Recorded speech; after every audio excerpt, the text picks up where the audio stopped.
నాకు చట్టాలు తెలుసు, పరిమితులు తెలుసు, పరిధులు తెలుసు. ఆ ప్రకటనలన్నీ కూడా ఊహాగానాలు మాట్లాడాను. నేను ఎక్కడ ఇప్పటి వరకు రేషన్ కార్డు మీద దరఖాస్తు చేయలేదు.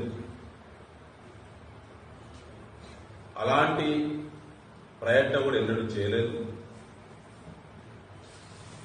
నా పేరు నాకు తెలియకుండా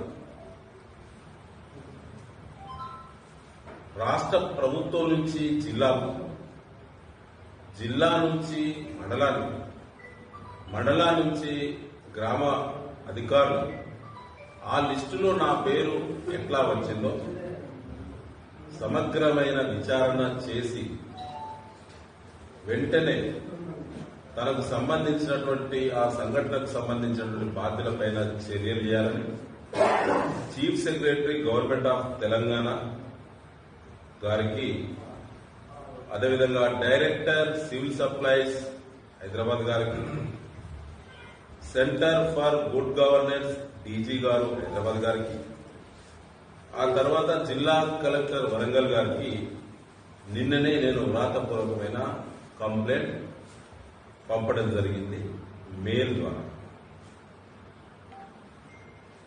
తదుపరి వివరాలన్నీ ప్రభుత్వమే చెప్పాలని, ముఖ్యంగా రేవంత్ రెడ్డి గారి ప్రభుత్వం చెప్పాలి. సంబంధిత శాఖ మంత్రి ఉత్తమ్ కుమార్ రెడ్డి గారు కూడా దీనికి వివరణ వారే ఇవ్వాలని నేను కోరుతున్నాను. Thank you.